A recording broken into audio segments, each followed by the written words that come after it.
Okay, so the moment you've all been waiting for, the panel. I'm going to introduce everyone. For the first time, we're going to walk up, mostly just because Alex is too tall, that if he sat down, he'd probably block the entire screen. So we'll first start with Kyle Morris. Kyle, please come up. Kyle Morris lives in Bend, Oregon, and is the founder of 2 companies. Round of applause for Kyle. Yeah.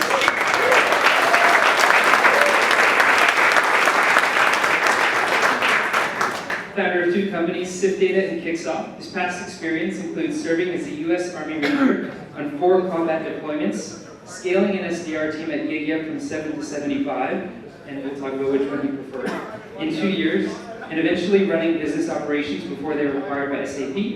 He's got a 3-year-old toddler with a bun in the oven due at the end of June, and his goal in life is to spend time outdoors 300 days a year. Thanks, Kyle. Our next speaker tonight is Alex. Welcome, Alex.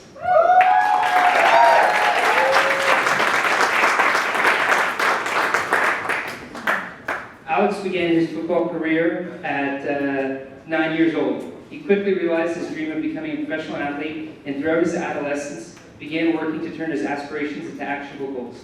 As a varsity football player, University of Toronto, his shot at the CFL became a real possibility. Alex was drafted 18th overall in the 2014 CFL draft to the Saskatchewan Roughriders and at 21 years old. After a 4-year stint as a pro, playing for 3 different organizations and living in a suitcase, he finally realized that a career in football would not build the future he wanted for himself. And now, I guess what he's doing now he's currently at LinkedIn. Let's talk about what that transition looks like. Thanks, Alex.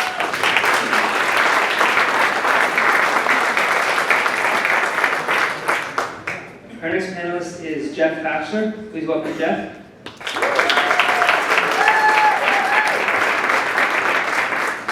Jeff learned early in his life that solid ground wasn't for him. The natural progression from skiing at the age of 2, skateboarding at 5, and finally snowboarding at 8 drew him into a world where calculated risk-taking was heavily rewarded, as long as he landed on his feet.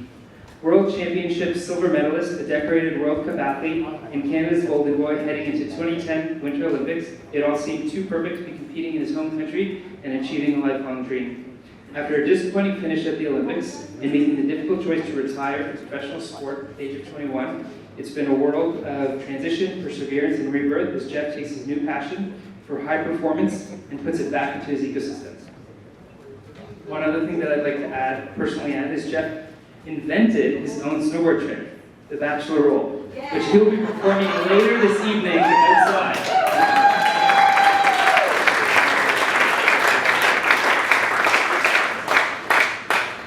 Thanks, Salesforce.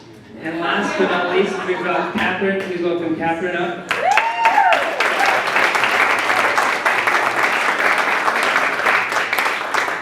Catherine is a firm believer that we cannot hide from the truth, and she's debunking all the myths that exist in the corporate world today. This did not come easy. After being inspired by her own unexpected challenges, she turned her adversity into her calling. Having risen up HR first through recruitment and then as head of talent, she's heard it all. Now, she's humanizing the world for athletes and others and guiding them to reach their highest potential.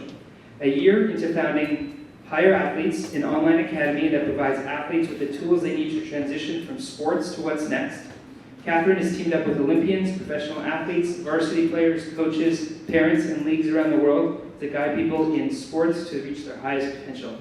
Thank you, Catherine.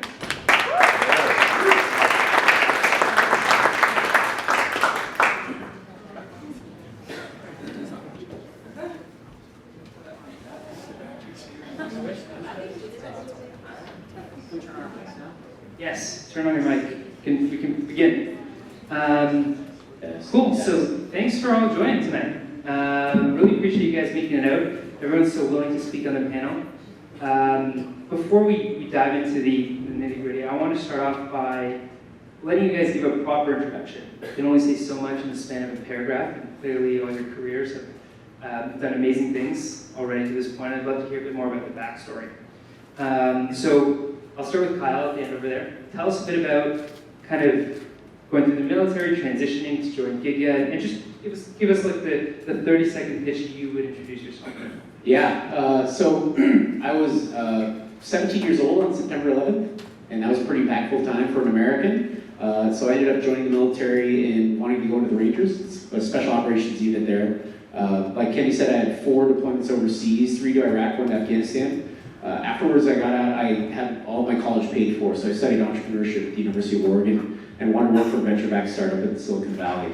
I ended up working for a company called KV, got my first real start there as an SDR, then took over the team when it was about 7 reps and grew it over to 75 over 2 years. We took on about 100 million in funding, so it was a real hard growth period to go from 7 to 75 people. Then I hit about the upper limit of my management capacity and started running business operations there, where I was managing Salesforce instances for about 350 people. Got tired of doing that, started my own company, and then started another one on top of that for fun, and then threw a kid into the mix. So that's what I've been doing for the last 3 or 4 years, run my own company and trying to help people, scale their businesses as well. Cool. We're going to go through everyone. If you didn't catch Joe. Not just me. Yeah. Jeff, love to hear a bit about your background, what the Olympics was like, and then kind of transitioning to Salesforce. Was that your first job coming out of being? Sure, yeah. So I started snowboarding at the age of 9. I worked my way up through the regional contest circuit to the national level, joined the national snowboard team at 16 years old, and started competing in World Cup when I was 17, so flying all over the world, contest to contest, 365 days on snow, trying to juggle school at the same time.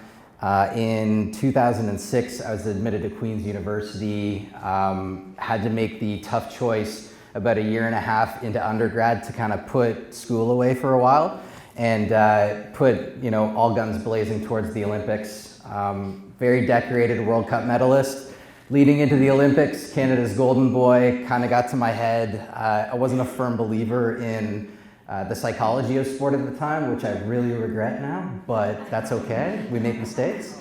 And competed in the Olympics, which was just a dream, right? 9 years old, telling my dad on the way to Collingwood, I want to compete in the Olympics one day. And then finally doing that is such an experience, and on home soil too, right? What better way to celebrate a world dream? And you have someone with you tonight? Yes, my posse is here, but more so Melissa, my 8-month pregnant wife. We're expecting our first child, a daughter, so she's literally about to pop. I almost want to just derail this whole panel and just talk about everyone's past. Like what the military is like, professional athletes are like, but then I know the volunteers who are filming. Before we continue, if we don't move forward a bit, I'm going to hear about it all night because the projector is just in everyone's face a bit. Cool. Let's now jump into Alex. I want to hear about kind of your past, your progression from the CFL into joining LinkedIn, and a bit about what playing in the CFL was like and what inspired you to go down that route. Great to be here tonight, everyone. Thanks, Kenny, for having me. A lot of similarities in our stories. I also started playing football at 9 years old. Boom. I also told my dad and my mom at a young age that playing professional sports was a dream that I had always set out to do. And Kenny kind of mentioned early on when he was giving my kind of little splurge there, but the dream became a goal as I progressed throughout my career, throughout high school and throughout university. And football was at the forefront of my focus for my entire young life and for my entire adult life up until about a year ago. I played in the CFL for about 4.5 years. I played for 3 different organizations. I lived out of Saskatchewan at 21 years old, didn't know a single person. Was traded to the Ottawa Red Blacks, played there for a couple of years, and then moved on to the Montreal Alouettes, played there for a couple of years. And in the summer of 2017, made the decision that this career, as Kenny has mentioned, was not going to be what would build the future that I wanted for myself. And we'll dive into the details of what that is in the next little while, but for the sake of introduction, I'm now at LinkedIn. I'm extremely lucky and happy to be at such an amazing company and to be putting myself on a completely different path and building the future I really want. So thrilled to be here, and that's the basics. Awesome, thank you. Catherine, getting the mic ready? Yeah. I'm Catherine. I'm wearing stickers right now that say things you can't see that my friend in the audience gave me. It says, you're a smart cookie, and I'm unstoppable. I made them. And she made them. So I didn't play sports, really, actually. And it's funny, it's ironic, because I started a company that supports athletes. I grew up in a family where my parents are both entrepreneurs. They ran the very first fish retail store here in Toronto. So you weren't able to buy fresh fish like you can in Loblaws today in the 70s. My parents actually started that with display cases. It's funny, when I graduated from McMaster with an anthropology degree, my parents told me to go get a job in corporate, which was opposite from what I had ever experienced in my home. So I went to a recruiter and I got a job in advertising. And I spent all of my 20s in advertising and pretty much hated it. I sucked at my job. I was really bad at it. I just wasn't connected to it at all. But I thought that's what you do. You go and you get a 9 to 5 and then you go home and you be your real self, which is probably the worst thing ever. So when I turned 30, I actually joined Sales Talent Agency. And that was an intentional move on my part. So I'd always felt like really, really, really interested in people and wanting to like get more access to people. And I thought, how can I do that? Well, recruitment was the first thing I thought of. So I stepped into the world of sales recruitment when I turned 30. So that was like 8 years ago. And I really quickly rose up the ranks there. They were really surprised. They're like, how the hell are you placing all these great people and getting all these people who want to talk to you? And I'm like, I'm just being real. I'm just being a real human. And they're like, okay. So long and the short is I rose up the ranks in HR through recruitment. I joined a couple of different firms. I've recruited for any position in any company and anywhere around the world that you could possibly think of, and really loved what I was doing. But what that allowed me to do was spend hundreds and hundreds and hundreds of hours with people, and what I saw was pretty remarkable, that everybody is dealing with stuff that they're not talking about. So somehow I became this weird coach counselor thing, and I was like, I think that that's something that comes naturally to me. And it was about a year ago where someone came to me and said, have you ever thought about working with athletes in mental health? And I said, I'm in. So I quit my high-paying job. I went to zero money. I took a line of credit, and I decided to start Hire Athletes, where I now support athletes and parents and coaches and the entire sport community on how to manage mental health and transition into what's next after that. Yeah, girl.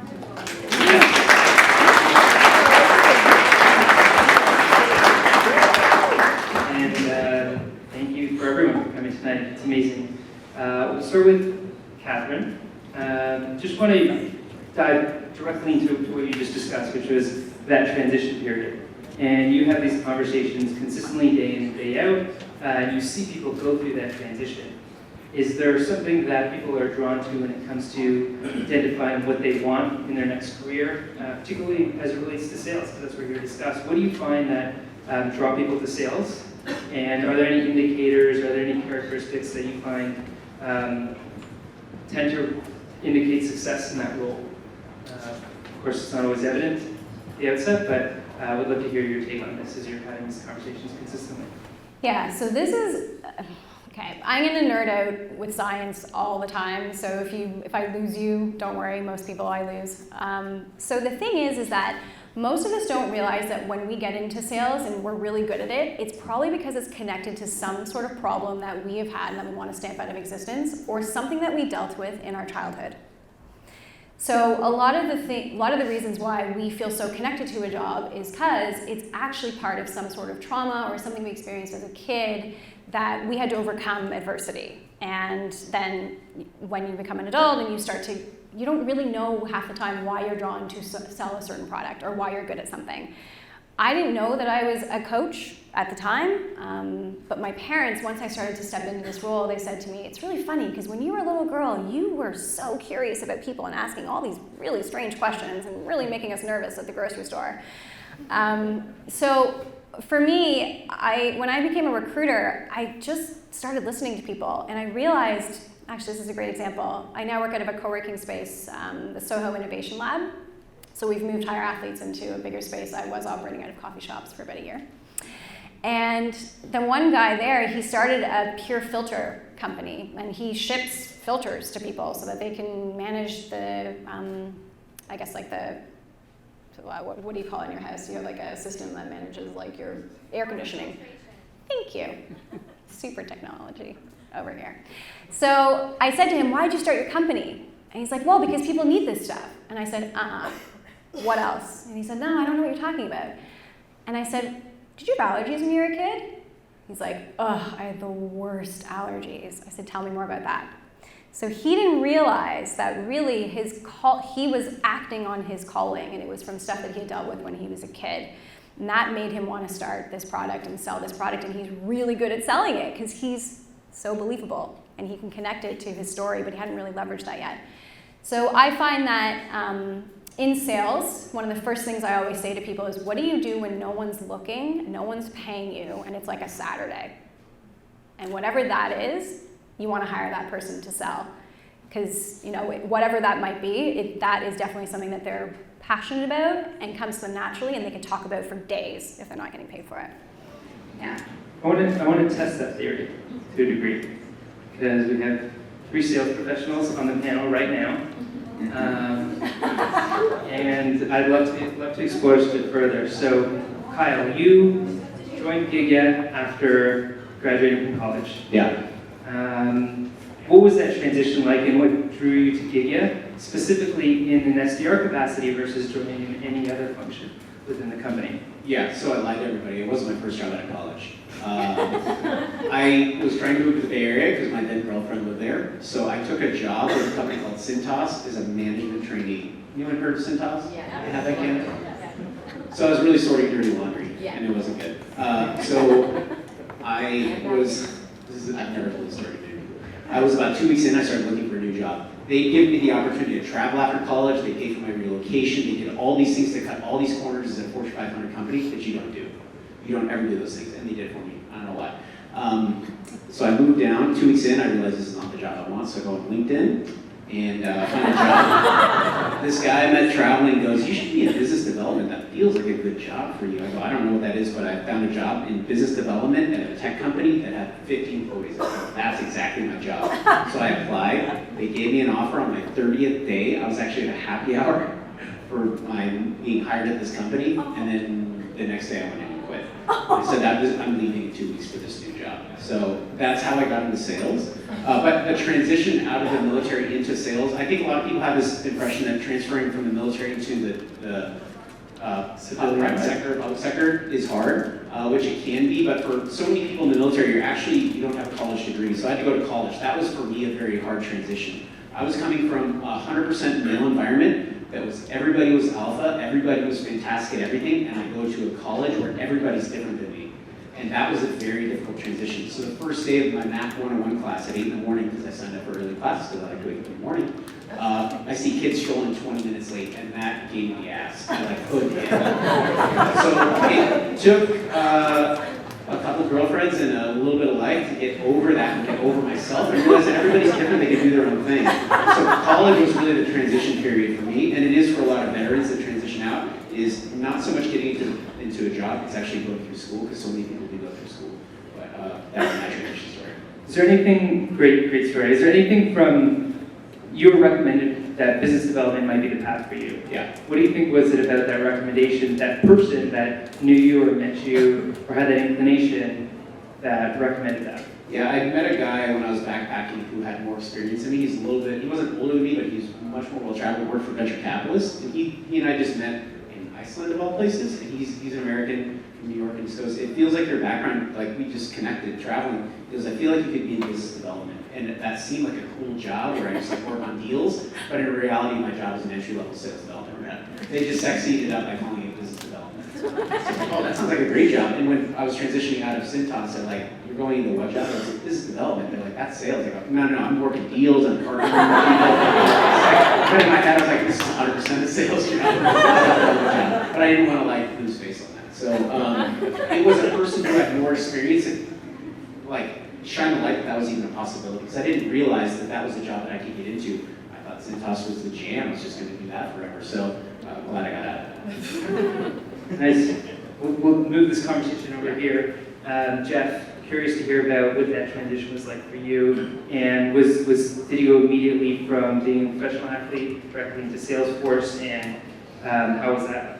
I had a bunch of jobs before I landed at Salesforce. I always thought I was going to be an investment advisor. I thought, yeah, I'm going to get into finance. I'm going to make a boatload of money. It's going to be great. But I finished my undergrad at Queen's with no specialization. It was just a hodgepodge of different courses that I flung together to get a commerce degree from Queen's. And coming out of school, did not have a job, and I was probably on the last few dollars and cents of what was left from all of the funding and the sponsorship that I received from professional sport.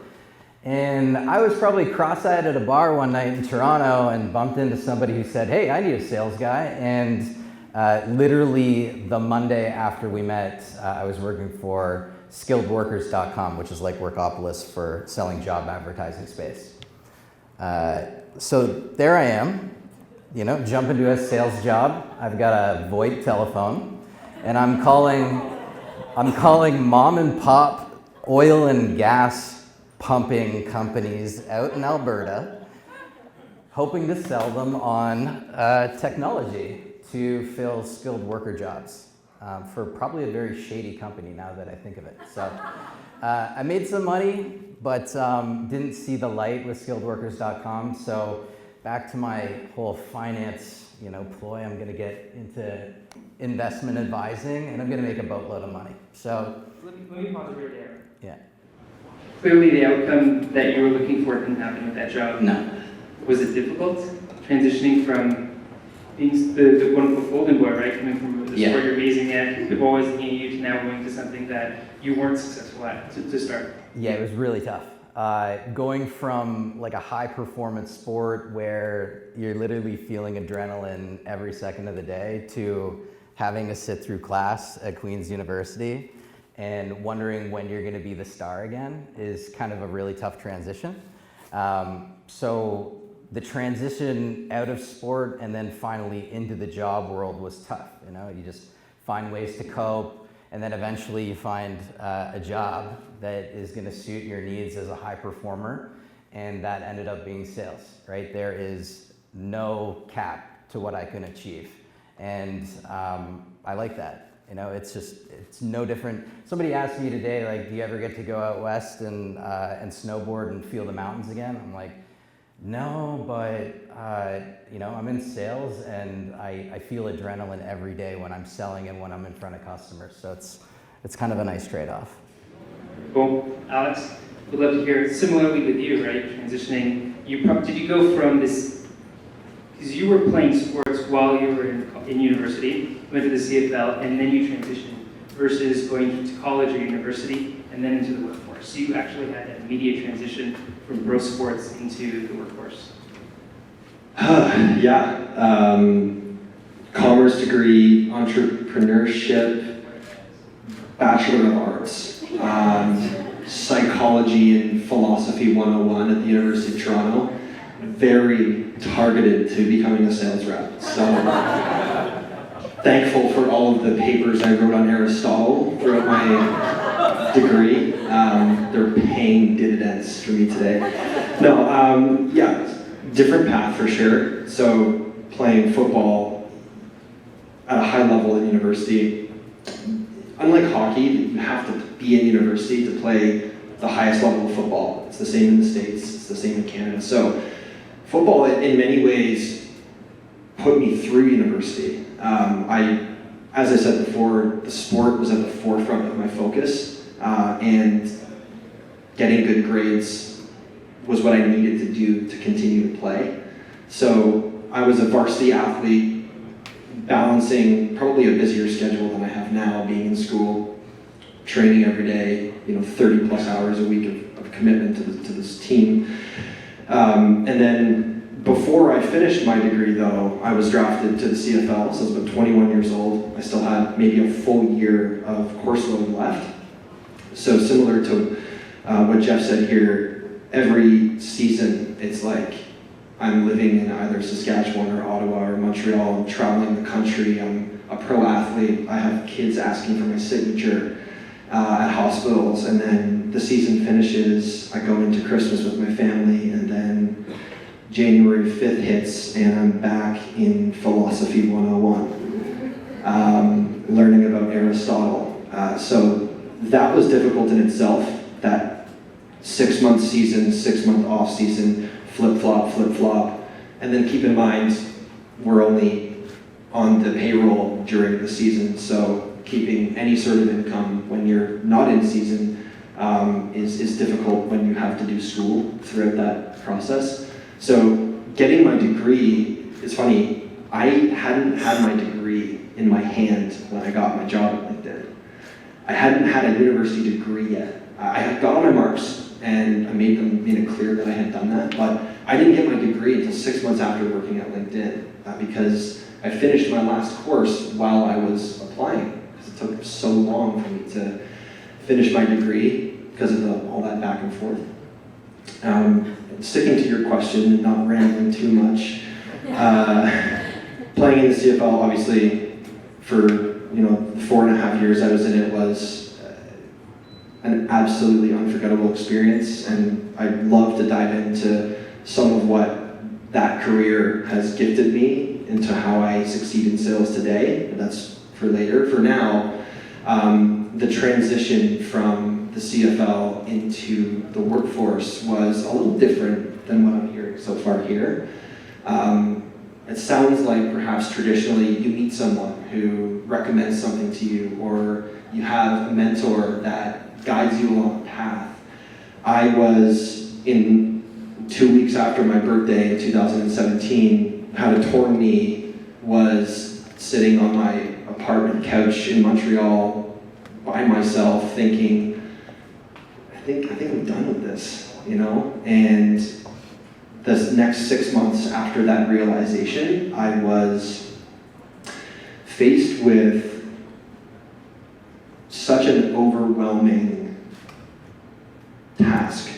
And that task being, what the hell do I want to do? I had no idea, literally no idea. So I'm going to dive into more about what that process was, because I have a couple of things I really want to share with you here tonight.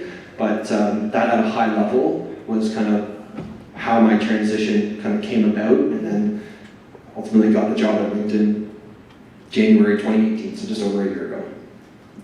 And one thing that I want to dive into that you said was interesting was, let's talk about some of the things that I learned from being a professional athlete that I carry forward into my role now. And one thing that I'm particularly interested in, I want to explore on this panel, is talking about structure, talking about practicing, and what makes you successful in your role as an athlete or in the military, because you have to do it a million times before you can just do it once. And it seems like that mentality is almost flipped in sales, where we're just consistently calling or doing our job, but we're very rarely actually practicing our job and trying to get better at what we do and focusing on those skills and being intentional.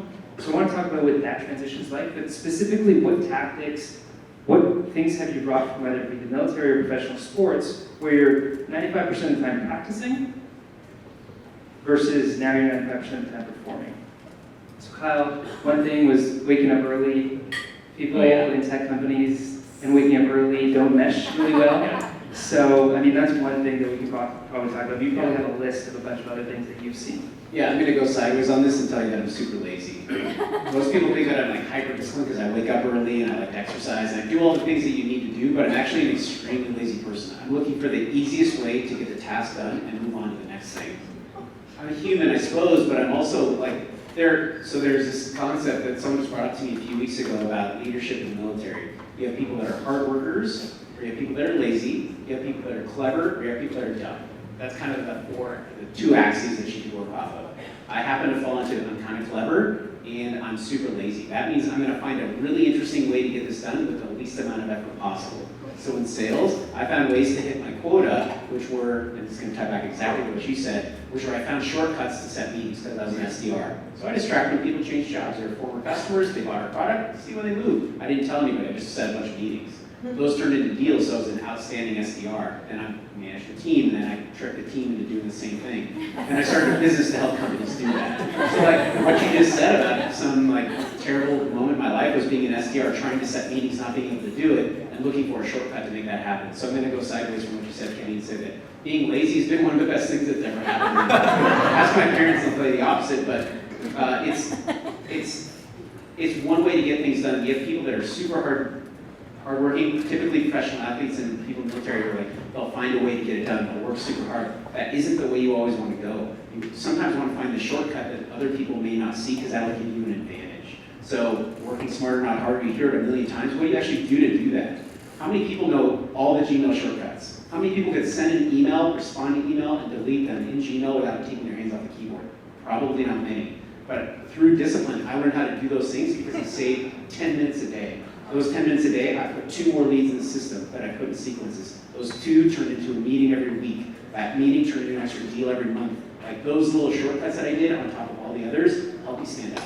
So kind of along the lines, and definitely what you were saying about like some trauma in your background determines what you do as creating a business. But my trick is being super lazy.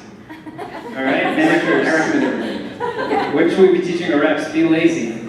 I love it. Catherine, I'll direct a similar question to you because once again, you're seeing a lot of these people come from organizations or environments that are very structured. What do you see helps people cope, or what do you see they like to bring with them that tend to stick out?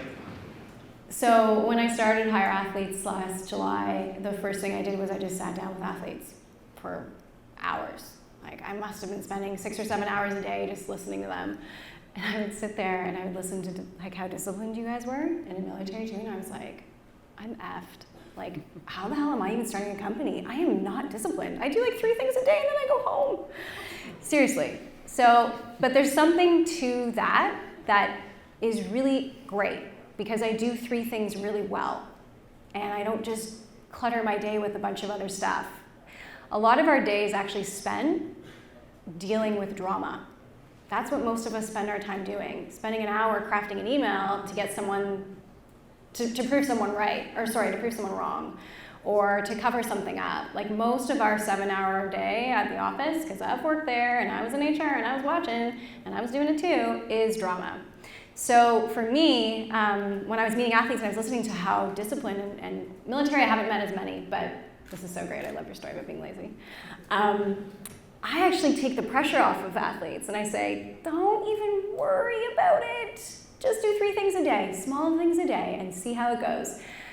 And it really actually shocked a lot of athletes because they had never had that permission to just maybe chill a little bit and just let things happen and don't be super attached to the outcome. And don't let this mean something about you. You are not your performance. You're actually awesome. And you're allowed to fail, which is another big thing that I teach athletes. Go F everything up, please, because I am, and it's working.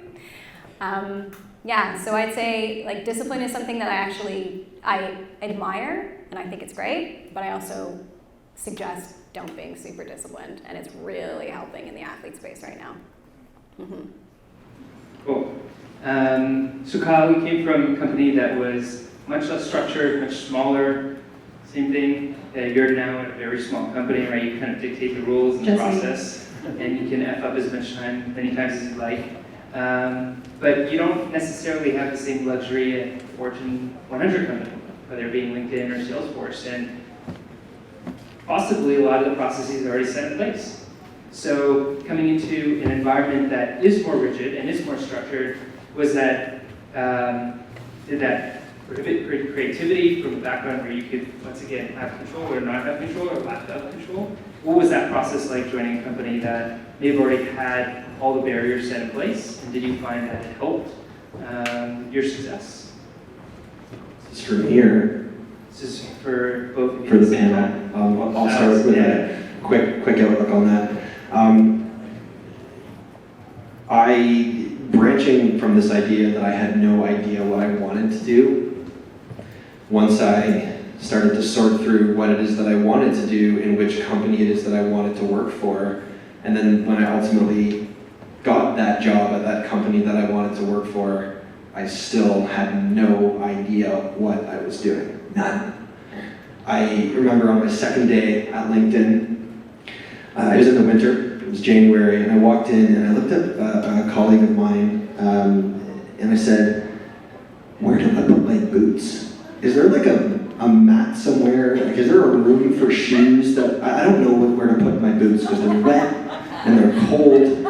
And they looked at me like, just put them under your desk. Like, I was like, oh my God, I'm so out of my element. Like imagine, you have experience in sales, 10 years experience, and then you put on a pair of shoulder pads and walk onto a field in front of 40,000 people. Like, it's not that drastic, but I was lost. So it sort of ground us in understanding how lost I was in starting my sales career. But the point is, to your question, is that I needed guidance and I needed structure and I needed a company that invested in its learning and development to help hold my hand towards a better way, because I had no way. And LinkedIn was actually my number one target company per se when I was doing research of different industries and companies. And the reason why was because when I looked online and was doing research on LinkedIn, one of the things that stood out to me was a quote from the CEO of LinkedIn that said something along the lines of, we want to be the best company in the world in developing new sales professionals.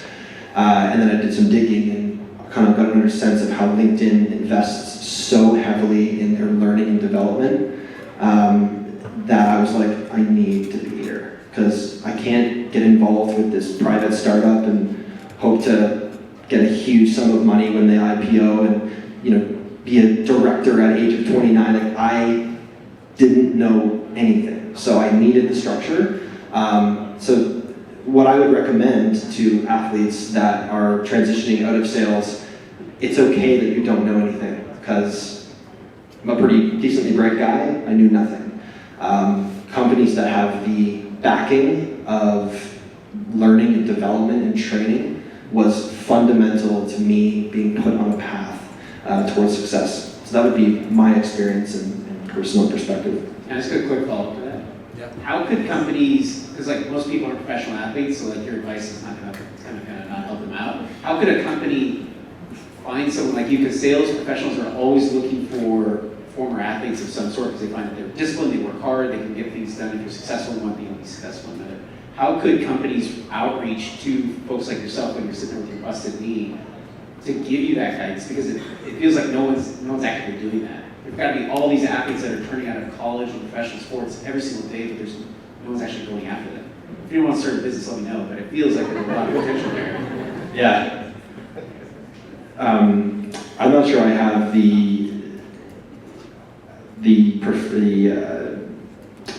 I don't think I'm qualified to answer that question, but I actually talked to my hiring manager today. She couldn't be here tonight, but the person who actually hired me into the company, and we talked very briefly about if a company can figure out a way to scale their recruitment efforts towards transitioning athletes, that could be a huge market to tap into. I don't know how it can be done, but I do. make a LinkedIn profile. Go ahead, please. So the thing is that we were taught that 80% of it is skills. It's not. 80% of it is attitude. So as someone who's hired hundreds and hundreds of people over the course of 8 years, I really took a stand for that. That used to piss me off when people would be like, but they don't have the technical skills. And I'm like, dude, this person is so dreamy. We can teach them. I can teach them all that stuff. And athletes still have that misconception that attitude matters less and that skills matter more. And that is something you guys were taught on the field, and it's not true. And I've been debunking those myths for years, and now it actually makes me so angry. My face is probably super red because I'm like, oh. Good thing I have my happy stickers. But so how can companies make this a little bit easier and transition? Well, it actually starts in sport. It starts with parents, it starts with coaches, it starts with the leagues, it starts with the Canadian Olympic Committee. We have to go in as professionals and say, what you guys think's going on in corporate, it's really not true. And no one knows what the F they're doing. We're all making it up. And it's kind of not perfect. And no one wants perfect anyway. So that's been like my biggest mission, is debunking that myth. And I think with companies, humanizing yourselves is so important. And when you write your job descriptions, don't go into all the skill sets. It doesn't really matter. Talk about how awesome your company is, talk about how much you love to train, talk about, look, if you're someone who just likes to do this on the weekend, you're probably a good fit for us. And if you don't have the skills, don't worry about it. We'll teach you. That's what's going to attract athletes, because athletes, kind of like women, we go into the job description, and if we don't check all the boxes, we're like, I'm out. I'm not applying. Forget it. I don't check all 10 boxes. Whereas with men, who if they look at them, the statistics are if they check like 3 or 4 boxes, they're going to apply. So it's the same thing. Like I compare women and athletes in that sense. So I think it really is up to corporate to change the descriptions that they're writing and make them a little bit more playful and fun and inviting and not so scary. Because I think that's an old way that we were doing things for a long time, and no one was looking at it, and no one was fixing that. And then as a recruiter, I would go to these companies, I'd be like, oh my God, your job description makes me want to fall asleep. I would never apply for this. This is terrible. How long have you been doing it? Well, since the 50s. Great, it's 2010. Let's change that. So I think that's really going to be helpful. And I think also, with what I'm developing, I think it's going to be great too, is actually getting up ahead of the issue and working with varsity athletes when they're young and teaching them that like just who you are alone is awesome. Your sport has really nothing to do with it. And there's all kinds of great skills that are super transferable. And teaching those skills and what those skills are, humanizing that. Yeah. Jeff, I want to bring this back to you. Make sure you get a chance to share your experience joining Salesforce, and once again, another company that has the structure, that has the guidance, the hand-holding capabilities. Did you feel the same things, Alex? Did you feel something differently there? What was that experience like? Yeah, no, a little bit different of an experience. I was in financial services. I was slanging mutual funds before I went and slang tech. So when I wanted to make the transition out of financial services into tech, there were numerous tech startups that I applied to who all told me that I would be better suited to go through the big bad Salesforce engine before I went and built business for their companies. So I took that advice, and it kind of dawned on me. What they saw is that I was a person who learned from the best of the best, and dating back to when I started snowboarding when I was 9 years old, I was chasing the 18-year-old guys, albeit not into the woods where they were smoking dope at the time, but I was chasing them down the hill, going just as big as they were out of the half pipe, and I aspired to be like them because they were the best to me.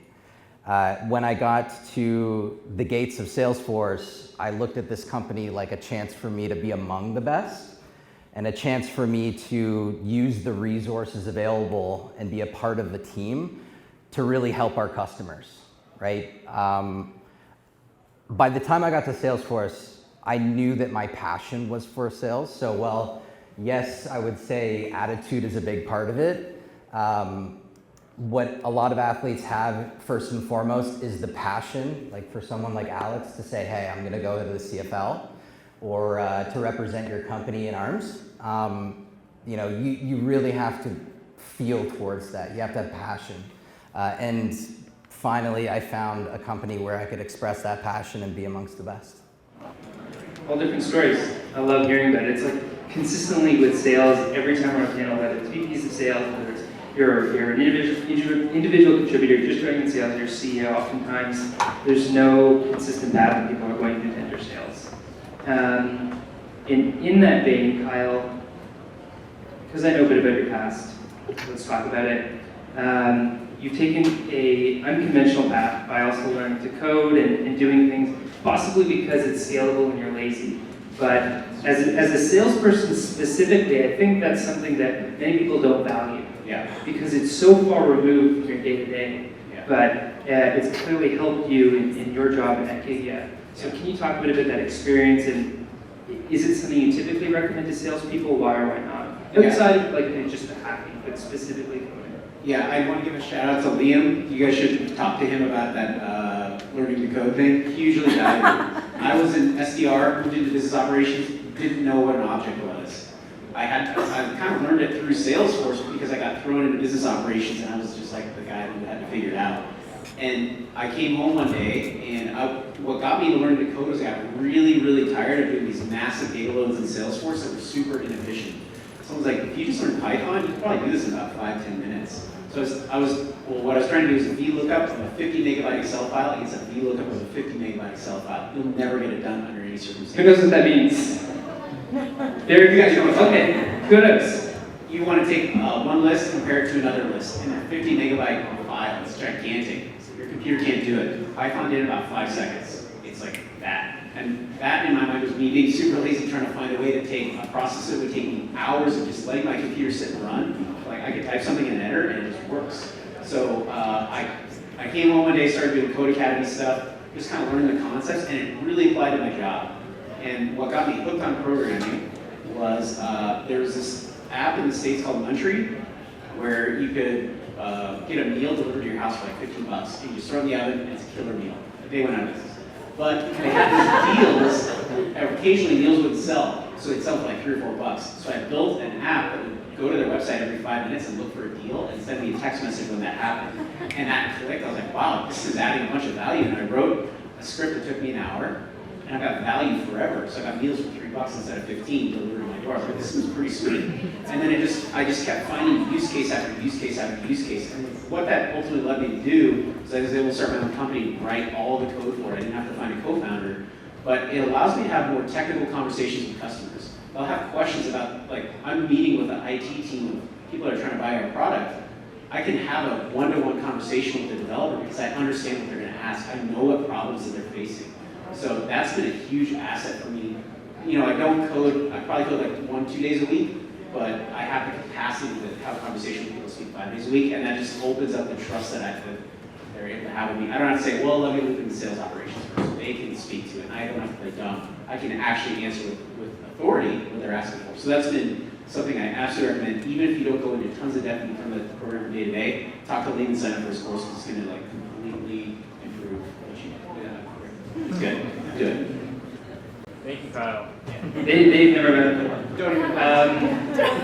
What's the tactical advice? Is this just a goal you set for yourself? Is this a discipline that you picked up in the military? Is this, once again, just being lazy? But there's concepts that you're applying to be able to be self-taught and walk into situations where you're uncomfortable, where you don't know these things. Yeah. I think that's what I want to pick at, too. Yeah, so there's, I don't know if it's this way in professional sports, but I have to assume that it is, but in the military, there's this fear that the enemy is trading and you're not.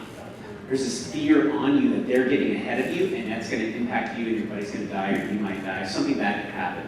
And so I'm guessing in professional sports, you have the thought that your biggest competitor is putting in the effort, and you're not. You walked out of the gym, and they didn't.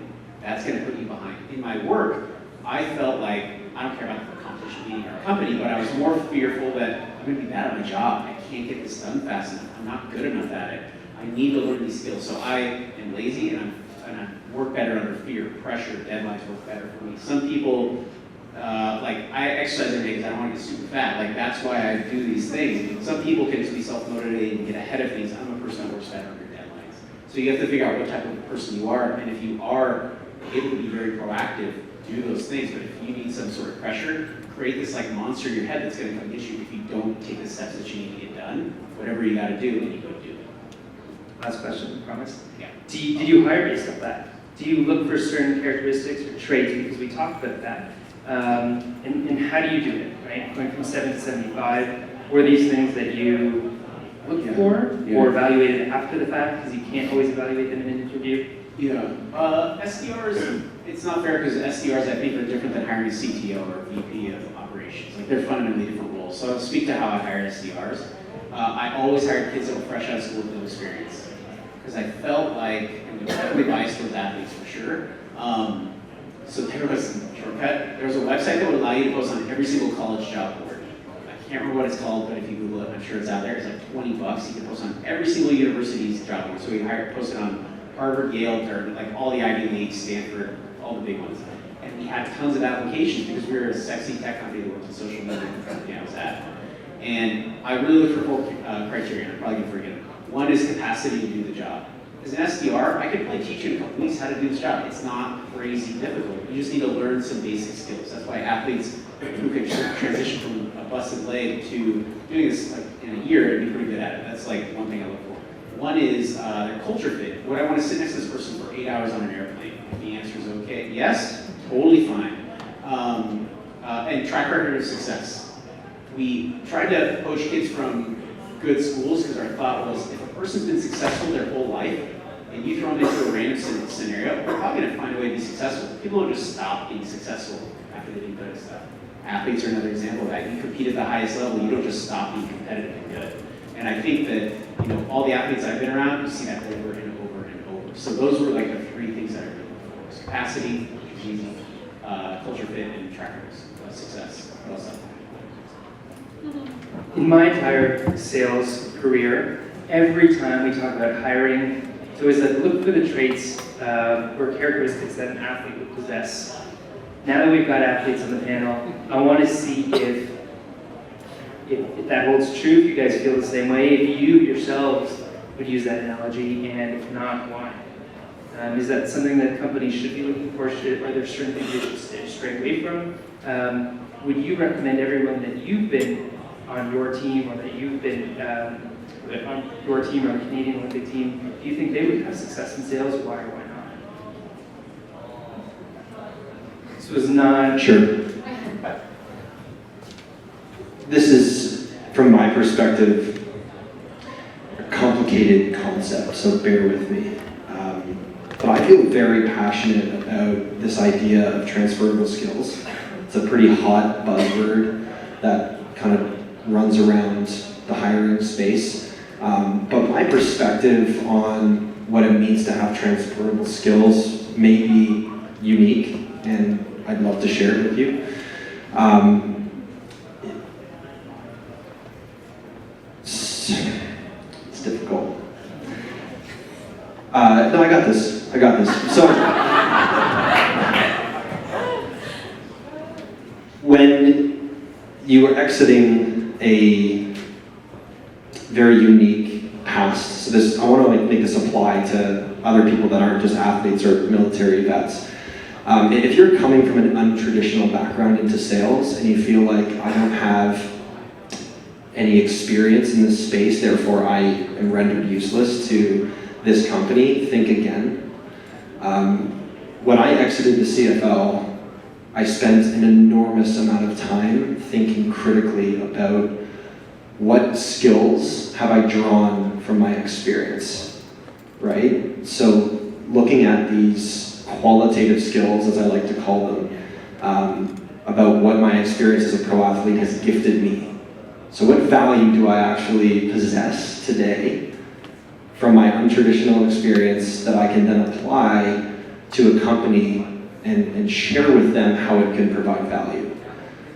So again, I spent an enormous amount of time thinking about this. If someone were to ask me, tell me about a time where you expressed adversity, I'd jump into that topic immediately because I was able to start telling myself stories. So what I would encourage other athletes or people that this might resonate with is start to tell yourself some stories about what it is that you have pulled from your experiences, and then follow up with real examples. And then when articulating those stories to a friend, to a mentor, and then ultimately to a hiring manager, so telling them those stories, following up with real examples, and then framing those stories in a way to how it could provide value for the team that you're ultimately joining.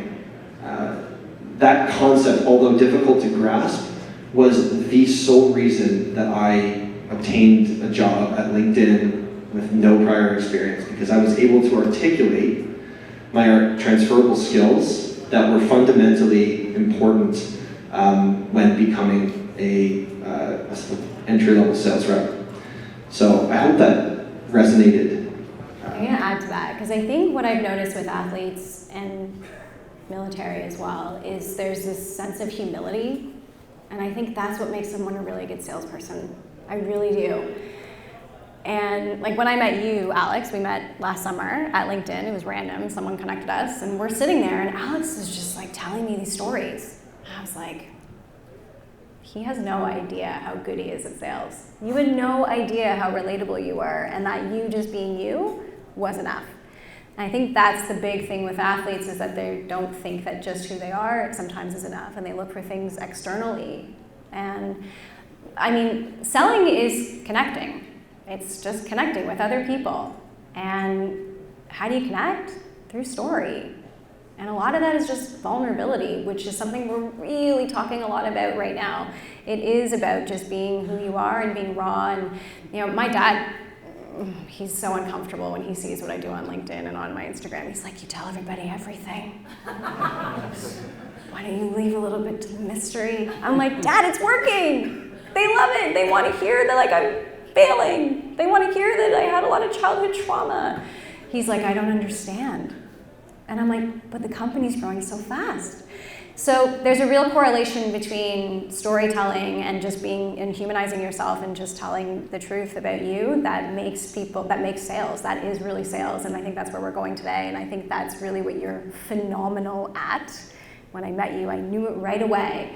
And I think that's what we really need to keep focusing on is selling is connecting. And how do you connect? You tell stories and you tell the truth and you just be vulnerable.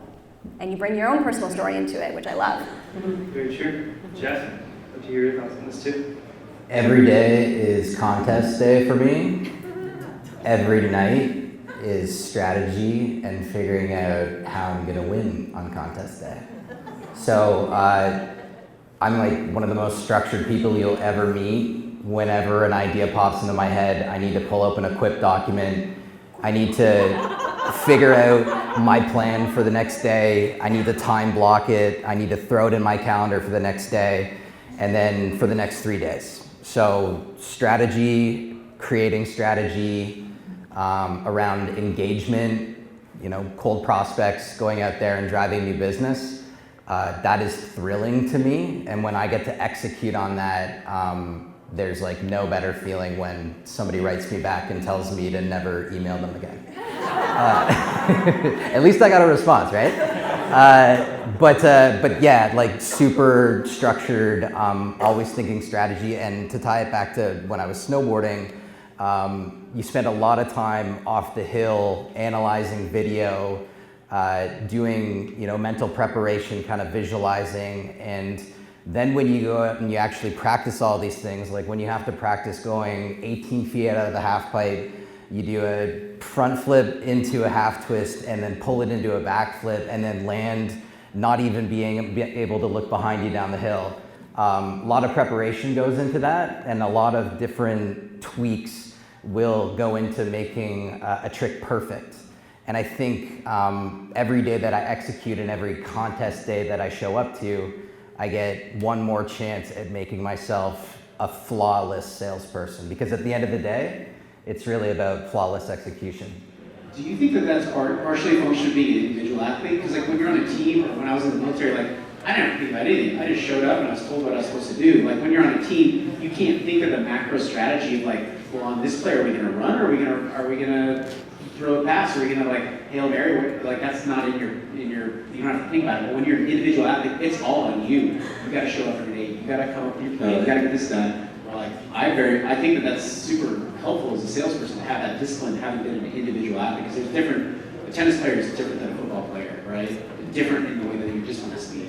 And I can say that was actually one of my biggest challenges coming into Salesforce, having to team sell and delegate and use resources and different pieces of expertise, because it was all up to me. So yeah, that was actually a difficult transition. I had to really think critically about that. Also, I'm a visual learner, so when you're talking about the flips and everything, I'll need to see what that looks like. YouTube. It's on YouTube. Yeah. The Bachelor. Cool. So before we jump into Q&A and everyone runs to the washroom, I want to get some quick rapid fire. I want to hear, the reason why everyone's here, a story about the past, something that you share. You go to, you're out at dinner and someone's like, tell me the craziest story. But also, I want to tie this back to sales and say, what are some motivations that you have that inspire you to be better every single day, that keep your adrenaline running, or keep you motivated to win the following day? Kyle, we'll start with you. Jeez.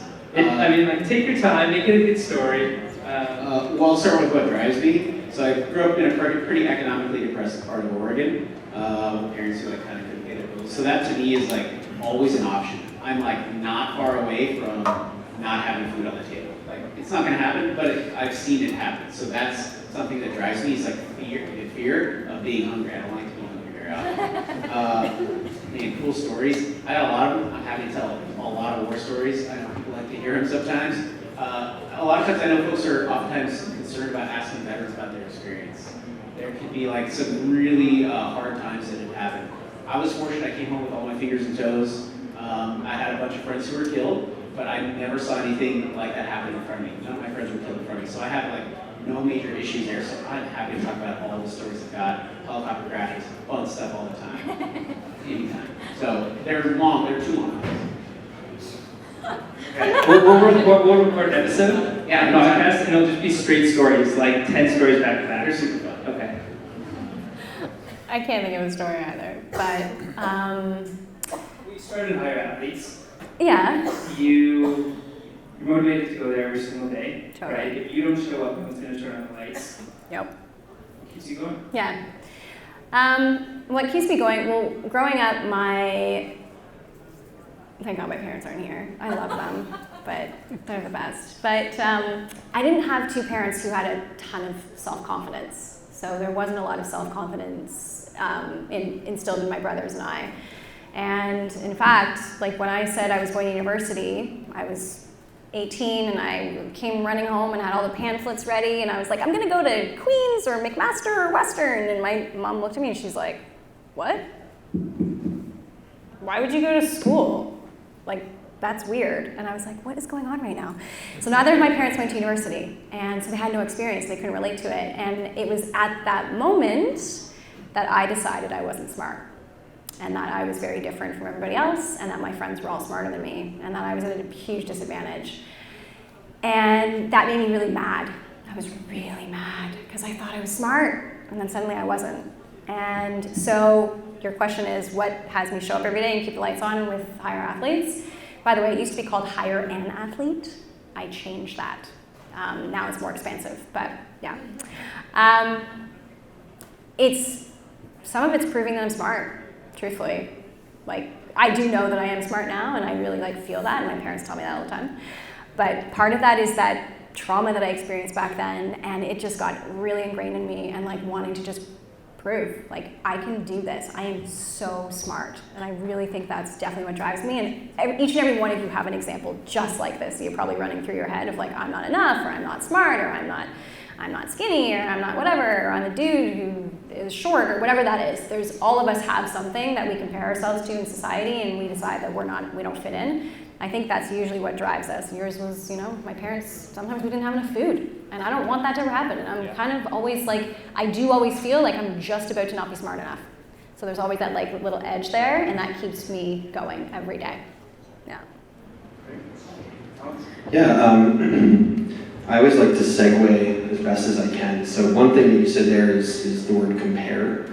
In terms of what keeps me motivated every day, I can share a very brief story about my time as a professional athlete where I learned a lesson the hard way on this theme of comparing. So believe it or not, when you're in the pros, you're actually competing against your teammates in practice more often than you're competing with the opponent on game day. Because wearing the jersey on Saturday is an extremely difficult task to overcome. Getting drafted, having all the success in university was step number 0.5, and actually getting on the roster for me, for most of my career, was a weekly struggle. Early in my career, I focused so much on other people, and I sat on the sidelines when it was post-practice one-on-ones, and if I looked at a teammate of mine who I was competing with for a roster spot, and that guy ran a crisp corner route and caught the ball in the corner of the end zone, I'm like, damn it. If he performs well, that's going to hurt my chances of being on this roster. And I spend so much time and energy being stressed about the performance of others. And it's a pretty simple concept. when I was spending that time and energy thinking about others, I wasn't spending that time and energy thinking about myself. So I learned the hard way that competing with others can be a detrimental mindset for some. How does this make sense in sales? Well, many companies build a structure around competing against others to measure success. They think, I can motivate my bottom tier sales reps or my mid tier sales reps by showing a dashboard of how other people are doing better than them. And for a pretty overwhelming percentage of people in sales, I can say with considerable amount of confidence, it's not a good feeling when you're not at the top. And even when you're at the top, it's not ever really enough. So tying that story as an athlete and the learning the hard way, I came into sales. The one thing I did know is that there was going to be competition and that there was going to be comparing. And if I could ground myself in the learnings that I took from my career and compete with myself, then I can spend an enormous amount of time and energy on self-improvement. I'm not perfect. I see dashboards, they still don't feel good. However, I always tell myself, compete with yourself and find ways to improve yourself, to field feedback, to respond to constructive feedback and positive feedback, keep a level head, can go on and on. But it's this idea of competing with myself that is keeping my stress levels low and my trajectory high. So. So, has anybody ever heard the phrase, if you, what is it? If you live in the past, you have regret. If you live in the future, you have fear. As an athlete going from World Cup to World Cup, you're doing about 10 of these in a season, you have to get really good at leaving the past in the past and not letting the future put you into paralysis where you can't perform. And I experienced this firsthand. It was 2008. We were in 2009, February, Cypress Mountain. We were a year out from the Olympics, and this was the Olympic trial run. So Canada's eyes are on you, everyone's in the news, and in practice, I displaced my hip. I was doing a backside 1260, which is 3 rotations down the half pipe, again, about 15 feet up. Landed on the lip and bounced into the half pipe, another 15-foot drop to my hip. So I'm great. I'm a little bit behind here, a little bit set back, but let's figure this out. For my final runs, and pretty good showing. Landed about 7th after my first run in finals, and I had to put that behind me, right? Canada's watching. Go up to the top. And I drop in, I'm having a flawless run, and on my very last maneuver in the half pipe, I catch an edge and I fall, and I'm literally on my back sliding into a crowd of about 20,000 people who are all going, oh. So I walked over to the first reporter I could find, told her that I was pissed off and that I was going to the beer tent, and it just happened to be the Toronto Star. So next contest, I'm flying to Korea, and it's the World Championships, which you mentioned earlier, where in my athlete contract, it's written, if I come first, I will get a full financial ride to the Olympics. So again, February to February, all paid for, all the training camps I wanted, and all I needed to do was come first. I'm coming off a pretty bad loss in my mind, some bad press, and I've got to put that behind me. So I drop in, again, I made finals somehow. I'm totally beaten up from the previous contest. I drop in my first run in finals and land a pretty okay run. I'm sitting around 10th, and then I drop in for my last run. big backside 900, frontside 900, backside 1080 into a switch backside 180. It comes down to my very last hit again, right? Like the previous contest. Go up, 12 feet in the air. All the Koreans are like, oh! And I stick it and I land it, and there's 20,000 people going nuts this time. Like, oh! You imagine that roller coaster from like, oh, to oh my God. And I unstrap my snowboard and I look up at the scoreboard. Second place by like 0.5 of a point out of 50. So like that was a serious night in the bowling alley with all the beers you could imagine. So the point being is we have to learn to leave the past behind us and leave the future in front of us in order to perform in the now. Because if you enjoy high performance, it really depends on that mentality. So that's what I think I bring to sales. I could probably spend the rest of the night going through these stories and scenarios, but quick round of applause for our amazing panelists tonight.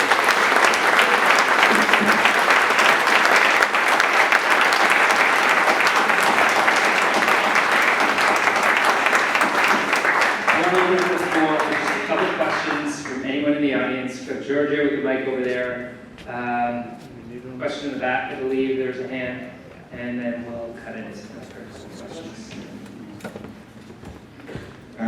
With sales, did you ever have like a pretty powerful mentor that kind of helped you kind of along the way? And just for the answers, we'll also keep them relatively rapid fire. Yes. Elaborate. Yeah, when I got into mutual fund sales, I linked up with my external wholesaler, Peter Zwicker. The guy ran a really tight business, super polished, taught me how to be objective in email and how to use the 5 seconds that I had on the phone with a financial advisor that managed $5 billion in retail money, how to use that time super effectively. So I looked up to this guy, serious rock star in the Toronto market, and I think you probably had some mentors growing up too with football. I was going to say, if you're familiar with Sales Talent Agency, both founders are amazing, Sonia and Jamie. Jamie taught me so much, and what he taught me, what I really resonated with me was just be super real and don't be attached to the outcome. And I thought that was really, I was like, oh, that's so aligned with who I am. But I would suggest when you're looking for a mentor, I think that's like, people are like, what do you look for kind of thing. I always look for somebody who is interested in me and invested in me and like just follows up with me and checks in and I feel safe with and who's like consistent. I think that was like, those are some of the biggest things. I'm a mentor as well for a lot of people. I'm a coach, so basically my whole thing is mentoring. But yeah, if you're looking for a great mentor, I'd say like make sure they're showing up a little bit more than you're showing up. Often I think we think that the mentee has to do all the work. I think your mentor should be doing a ton of the work too, frankly, and maybe going to you and all that kind of stuff. So yeah, and make sure they're emailing you back and just like being super kind and super generous and really having you shine. I think that's what the biggest thing is, because we need mentors because we don't think we're good enough, and we've got all these, we're in our head constantly. So you need someone who's just gonna like take that pressure off and be like, you're awesome, what you're doing is great, there's 100 ways to do things. I think that's the best thing you could look for in a mentor. Cool, we'll go to the next question. Got one lined up. Hi there. Hi there. Shout out to the Salesforce Avengers team that you guys have got going on. It's very cool. My question is, how do you deal with unexpected shifts in your sales, and has your past experience helped you sort of adapt in the moment? Cool. Kyle, Alex, I'll start with one of you first. Yeah, so I'm a big believer in that, like, this probably applies to the athlete. You keep putting in the work. Do what you know is right. You've kind of got to play, especially in an SDR world, you kind of have to play the numbers game. Individually, you may fail in a certain scenario, but you have to keep doing what is right. The last thing you want to do is flail or do something that's really unorthodox. Like, I'm a big believer in, like, keep putting in the work. I may fail in this one scenario, but if I keep doing the right thing, it's going to pay off in the end. I mean, it's hard to like answer the question directly because it seems like you kind of got a specific sideways thing that's happening to you that you want to talk about. But I mean, every day I try to put in, do the right thing, and in the long run, things will work out for me, even if right now I might have failed individually. I'm kind of bad at it. I'm kind of bad at it right now. I'm figuring it out still. And the reason why is because when I was an athlete, everything was in my control, physically in my control. Every improvement I needed to make, everything I needed to do to make it happen was in my control. Although there were certainly things out of my control in terms of my coach making me the starter or putting me on the bench.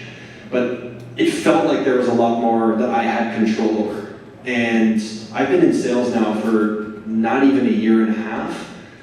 So much is out of your control, and I'm struggling with it. I'll be the first to admit I'm not sitting up here on this panel as someone who like knows all the answers. I'll be the first to respond to your question by saying that I'm bad at it. However, conceptually, whenever I am in the right frame of mind, it's leaning on that aspect of control. And in sales, you hear often control your controllables, like keep what you can control to keep your head level. So I try to tell myself that, you know, deals are gonna go dark, you're gonna ride the roller coaster up and down, it's inevitable, and then keeping the lows high and the highs low is fundamentally important to keeping a level head, blah, blah, blah, blah, blah. But I'm bad at it and I'm figuring it out, so let me know if you guys have any advice. Awesome. Just want to be respectful of everyone's time. This has been, I think, on record, the longest SalesTO panel we've ever had. And I think, yeah, Ken, what the hell are you doing? So just another quick round of applause for amazing panelists.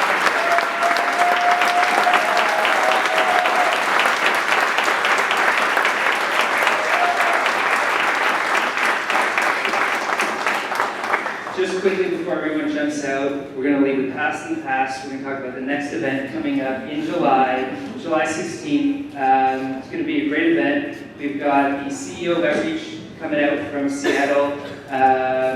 Many people are probably familiar with Outreach. The topic is going to surround sales development. So what is the state of sales development today? What are some of the top thinkers and top players in that field doing, thinking about, recommending, talking about? You'll definitely want to come out to that one. Once again, thanks for amazing panelists. Thanks to everyone for coming out tonight.